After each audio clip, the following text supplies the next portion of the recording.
Hello everyone, আসসালামু আলাইকুম। আজ আমি করে দেখাবো ইন্দোনেশিয়ান স্পাইসি ফিশ ফ্রাই। এটা খেতে অসম্ভব মজা। তো চলুন চলে যাই রান্নায়।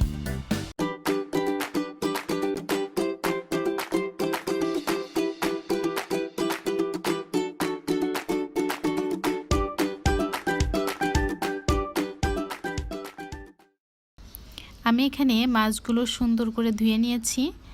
এখন দিয়ে দিব অল্প পরিমাণ লেবুর রস। লেবুর রস দিলে মাছের যে ব্যাড স্মেল সেটা চলে যাবে। দিয়ে দিব লবণ, সুন্দর করে মেখে রেখে দিব 5 মিনিট মতো। তারপর আবার ভালো মতো ধুয়ে চলে আসব ম্যারিনেট করতে। এ পর্যায়ে মাছগুলো সুন্দর করে মুছে নিব।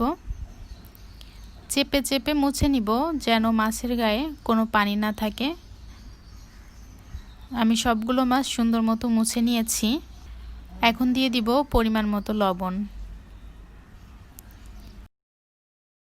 দিয়ে দিব হাফ চা চামচ গোলমরিচের গুঁড়া। আমি এখানে 7-8টা গোলমরিচ গুঁড়া করে নিয়েছি। হাফ চা চামচ হলুদের গুঁড়া,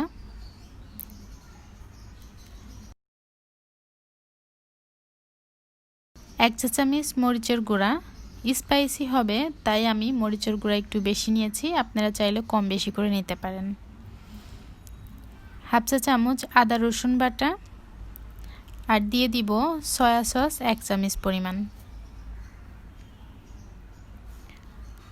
আমি এখন মশলার সাথে মাছগুলোকে সুন্দর মতো মিশিয়ে নিব।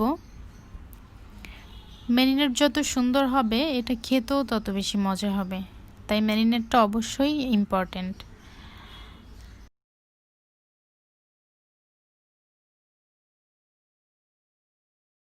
ম্যারিনেট করে রেখে দিব 30 মিনিট মতো।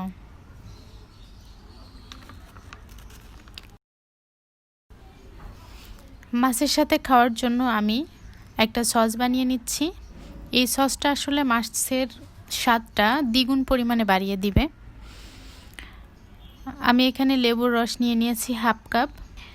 গ্রেটার দিয়ে গ্রেট করে রাখা কিছু কাঁচামরিচ নিয়েছি।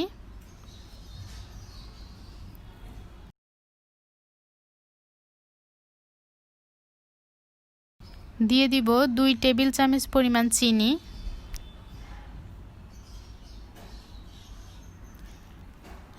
হাফ চা চামচ পরিমাণ লবণ, 1 চা চামচ পরিমাণ সয়া সস। তো আমার সসটা রেডি। এখন চলে যাব মাছগুলো ভাজতে। আমি এখানে কর্নফ্লাওয়ার আর ময়দা একসাথে মিশিয়ে নিব।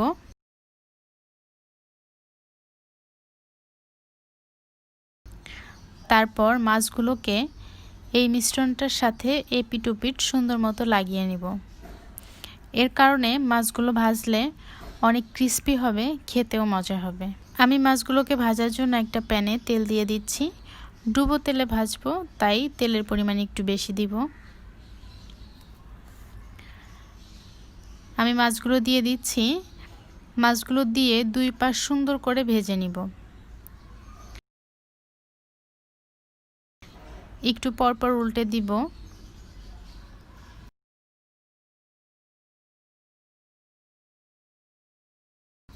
এভাবে করে আমি সবগুলো মাছ ভেজে নিয়েছি। এখন আগে থেকে বানিয়ে রাখা সস দিয়ে গরম গরম পরিবেশন করার পালা। অবশ্যই বাসায় ট্রাই করবেন। এই সস দিয়ে আসলেই মাছটা খেতে অসাধারণ লাগে। ভালো লাগলে অবশ্যই আমার চ্যানেলটি সাবস্ক্রাইব করবেন। আল্লাহ হাফেজ।